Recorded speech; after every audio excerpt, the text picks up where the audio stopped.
이 새벽 우리에게 주신 하나님 말씀은 빌립보서 3장 12절에서 21절까지의 말씀입니다.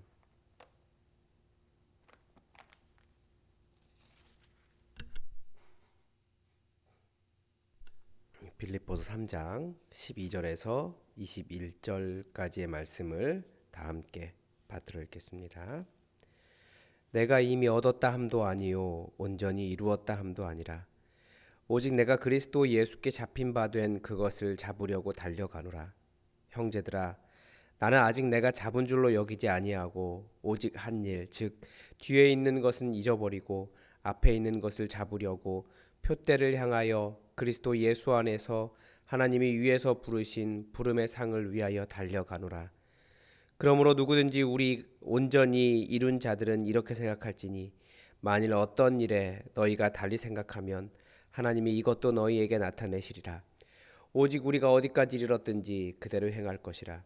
형제들아, 너희는 함께 나를 본받으라. 그리고 너희가 우리를 본받은 것처럼 그와 같이 행하는 자들을 눈여겨보라. 내가 여러 번 너희에게 말하였거니와 이제도 눈물을 흘리며 말하노니 여러 사람들이 그리스도의 십자가의 원수로 행하느니라.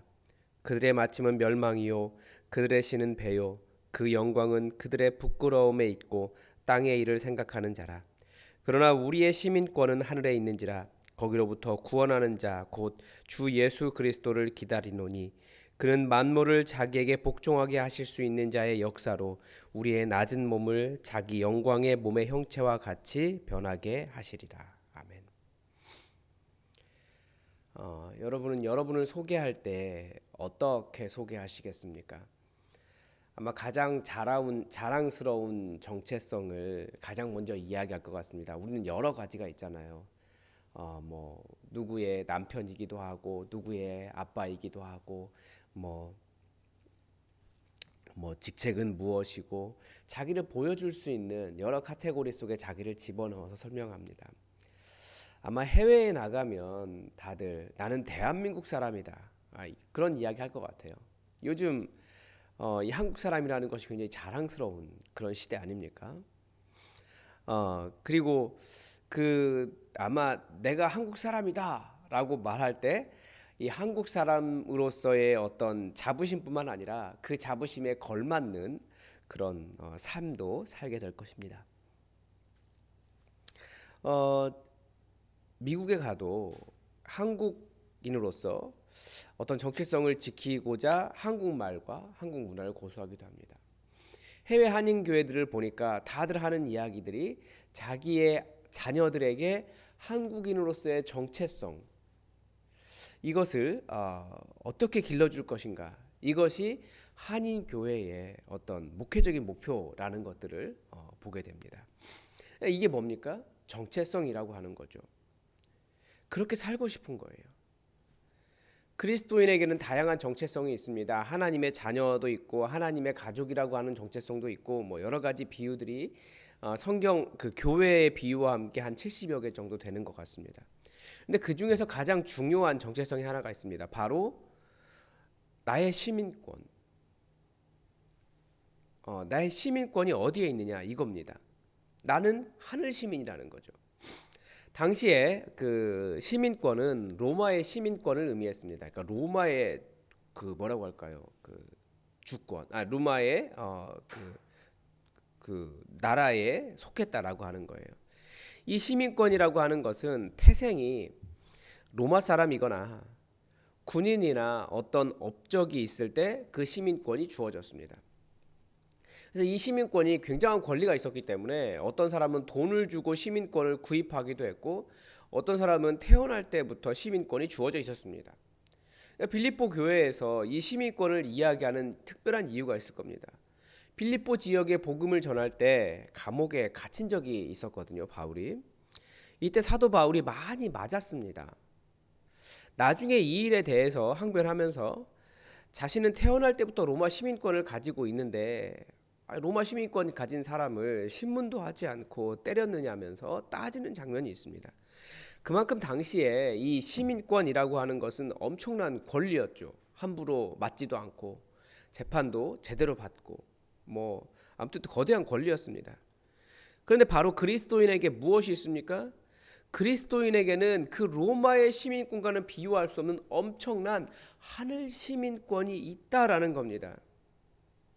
그리고 이 하늘 시민권을 가진 사람으로서 비록 이 땅에 나그네로 살아가고 있지만 이 땅을 살아가면서 복음에 걸맞는 그 하늘 시민권에 걸맞는 당당함과 하늘 시민권에 걸맞는 삶을 살기를 오늘 본문이 권면하고 있는 겁니다. 먼저 오늘 본문은 이 삶을 사도 바울의 자신의 상황을 빗대어 설명합니다. 내가 이미 얻었다 함도 아니요 온전히 이루었다 함도 아니라 오직 내가 그리스도 예수께 잡힌 바 된 그것을 잡으려고 달려가노라. 이 표현도 굉장히 여러 가지 의미를 갖고 있습니다. 잡다라고 하는 단어는 사도 바울에게는 특별한 의미가 있는 단어입니다. 왜 그렇습니까? 사도 바울이 예수님을 믿는 사람들을 잡으려고 다메섹에 가는 길 위에서 예수님을 만났습니다. 그때부터 사도 바울은 예수님께 잡힌 바 된 인생을 살게 되었습니다. 그러니까 잡으려던 자가 잡힌 바 되었고 그의 인생이 완전히 달라졌습니다. 13절에서는 아직 잡은 줄로 여기지 아니하고 이제는 자기가 잡은 것처럼 이야기해요. 무엇을 잡는 겁니까? 예수 그리스도를 잡는 거죠. 아직 잡은 줄로 여기지 아니하고 뒤에 있는 것은 잊어버리고 앞에 있는 것을 잡으려고 달려간다라고 고백합니다. 예수님께 잡힌 인생을 살다 보니 이제 잡으려고 하는 목표가 바뀌었습니다. 그 전에는 다른 의미로 그리스도를 잡으려고 달려갔지만 이제는 그리스도 안에서 부르신 상을 위하여 달려가게 되었습니다. 사도 바울이 이렇게 달려갈 수 있는 이유는, 그 경주를 할 수 있는 이유는 무엇입니까? 크게 붙잡힘이라는 거예요. 우리는 내가 붙잡은 줄 압니다. 이 은혜를 알아야 돼요. 이것을 혼동하면 안 됩니다. 사도 바울은 내가 붙잡은 것이 아니라 내가 붙잡혀 있기 때문에 이렇게 달려갈 수 있다라고 말하는 겁니다. 이게 바로 복음입니다. 우리의 신앙, 이 복음은 내가 붙잡는 것이 아니라 예수님께 더 붙잡히는 것입니다. 예수님께 붙잡히면 붙잡힐수록 우리는 하나님의 일을 더 열심히 하나님의 목표를 위해서 달려갈 수 있습니다. 그 붙잡힌 사람만이 제대로 된 목표를 향해 달려갈 수 있습니다. 내가 달려간다고 해서 붙잡을 수 있는 것이 아닙니다. 그리스도께 붙잡혀 있어야만 붙잡을 수 있습니다. 이게 믿음의 신비입니다. 사도 바울이 붙잡으려고 한 것이 표대라고 되어 있습니다. 그러니까 그리스도께 붙잡혀 살아가지만 그리스도인에게는 분명한 방향과 목표가 있습니다. 경주라고 하는 것이 무조건 빨리 달리기만 하면 되는 겁니까? 아니지 않습니까? 아무리 빨리 달려도 반대 방향으로 달리면 거기에 승리나 영광이 없습니다. 그래서 항상 하는 말이 이거예요. 열심히 하는 것이 중요한 것이 아니라 방향과 목표가 바른 것이 중요합니다. 빌립보 교회에는 사도 바울이 경계하도록 한 사람들이 있습니다. 본문이 지나갔기 때문에 3장 2절에 나오는 말인데요. 행악하는 자, 몸을 상해하는 일, 이겁니다. 대체 얼마나 나쁜 사람들이길래 사도 바울이 개라고까지 불렀을까요? 그런데 뒤에 나오는 설명에 따르면 이 사람들은 육체를 신뢰하고 자랑하는 사람들입니다. 그러니까 율법의 의로 흠이 없는 사람들입니다. 할레파라고도 이야기하죠. 그런데 이들이 얼마나 열심이었습니까? 얼마나 열심이었습니까? 얼마나 열심이었습니까? 이들의 열심을 누가 따라가겠습니까? 사도 바울이 복음을 전하는 열정만큼이나 사도 바울의 뒤를 쫓아다니면서 할례 받아야 된다. 할례 받아야 된다.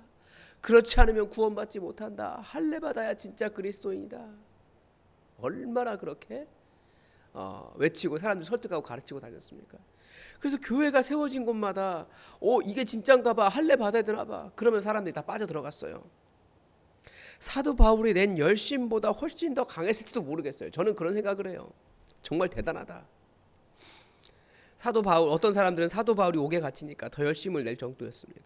그런데 다들 하나님을 위해서 한다고 하지만 방향과 목표가 틀려버리면 행악하는 자, 몸을 상해하는 자가 되어버립니다. 그래서 지금도 생각나요. 그 고등학교 때 제가 다니던 교회 목사님 굉장히 재밌으신, 진중하면서 재밌으신 분이셨는데 이름도 기억납니다. 근데 그 목사님께서 성도들을 개에 비유하신 적이 있어요. 그러니까 어떤 개는 물더라. 그런 여러 가지 개의 종류를 이야기하면서 개를 굉장히 좋아하시는 분이셨는데 그러면 성도들을 비유하신 적이 있었는데요. 그러니까 교회 안에 방향과 목표가 잘못되면 열심히 경주하는데 그게 비난받는 일이 될 수 있다라는 거죠. 그래서 우리는 계속해서 사실 우리가 그게 무엇인지 잘 구별하기가 굉장히 어렵거든요. 그래서 복음을 따라가는 겁니다. 죄인을 사랑하시고 용납하신 은혜의 방식을 내 삶에 적용하고, 그러니까 내가 사람들에게 용납받으려고 하는 것이 아니라 어떤 기준을 지켰기 때문에 용납받으려고 하는 것이 아니라 은혜의 방식을 따라가는 거예요. 나 같은 죄인 용납하신 그 은혜의 방식, 그리고 나도 그 은혜의 방식으로 살아가는 거죠.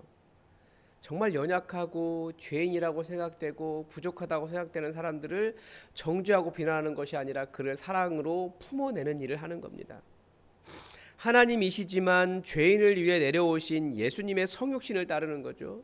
그러니까 높은 자리에 계속 있는 것이 아니에요. 자리뿐만 아니라 마음도 그래요. 내가 모든 사람들에게 지시할 수 있는 위치예요.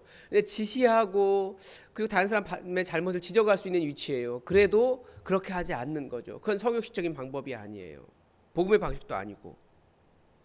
예수님처럼 자기 자신의 자리를 내려놓고 내려오는 성육신의 방법을 따르는 거예요. 죄인을 위해 나를 내어주신 십자가를 따르고 세상의 방식이 아니라 예수님의 방식을 따르는 것입니다. 세상의 방식이 아니라 예수님의 방식은 성경에 계속 나와 있습니다. 새로운 질서가 무엇이냐? 예수님은 끊임없이 말씀하셨어요. 그런데 우리는 우리의 경험과 우리가 생각하는 옳다라고 하는 세상의 방식들을 끊임없이 가져온다라는 거죠. 그래서 계속해서 은혜를, 복음을 떠올릴 필요가 있습니다. 그래서 사도 바울이 눈물을 흘리며 교회에 부탁합니다. 그만큼 빌립보 교회 사랑하는데 교회 안에 그런 사람들이 있기 때문에 눈물을 흘리면서 교회에 부탁합니다. 여러 사람들이 그리스도의 십자가의 원수로 행하였느니라. 그리스도의 십자가의 원수가 무엇입니까? 우리는 거짓 복음을 구분할 수 있어야 돼요. 분명히 성경은 다른 복음이 있다, 거짓 복음이 있다, 유사 복음이 있다라고 가르쳐 주고 있습니다. 거짓 복음은 나를 신뢰하고 내가 구원자가 되는 것입니다. 할례를 행해서 구원받을 수 있다면 할례를 행한 내가 구원자가 되는 거예요. 이게 육체를 신뢰하며 예수님 죽으신 십자가의 은혜가 아니라 그리스도의 십자가의 원수가 되는 행위입니다. 하나님 나라는 세상 질서와 다릅니다. 세상 질서를 가지고 옳다 이대로 따라야 된다라고 말하는 것, 그게 옳지 않습니다. 예수님은 완전히 새로운 질서를 이야기하셨는데 여전히 우리의 머릿속은 세상 질서에 가득 차 있어서 그러면 안 되지라고 하는 것들이 더 많아요. 그런데 예수님은 그것도 안 되지라고 말씀하시는 거예요. 십자가의 원수가 되는 일을 할 수 있습니다. 이렇게 육체를 자랑하지 않는 이유가 무엇입니까? 우리의 시민권이 하늘에 있기 때문입니다. 육체를 자랑한다라는 것은 이 땅을 사랑하는 거거든요. 세상의 방식으로 세상에서 성공할 필요가 없습니다. 우리의 시민권은 하늘에 여기에 있지 않고 우리는 나그네이기 때문입니다. 그래서 이 땅의 방식으로 사는 게 아니에요. 이 땅에 시민권이 있다고 생각하면 이 땅의 방식에 합당하게 살려고 할 겁니다. 그러나 우리의 시민권은 하늘에 있기 때문에 하늘의 권리와 하나님의 방식과 하나님의 질서와 하늘을 사모하는 삶을 살아갑니다. 그래서 이 땅에 살아가지만 하늘의 방식으로 우리의 정체성을 유지하며 사는 사람들이 교회라는 거죠. 그런 사람들에게 약속된 것이 무엇입니까? 이 영광에 장차 오게 될 영광의 몸의 형체를 입게 될 것이라는 거예요. 사도 바울이 붙잡으려고 하는 그 목표가 무엇입니까? 결국 주님 오시는 그날 우리를 다시 부활하게 하셔서 새롭게 입게 할 그 영원한 영생을 바라보고 있는 겁니다. 지금은 나그네처럼 살아가지만 우리가 이 땅의 나그네라는 것을 기억하시기 바랍니다.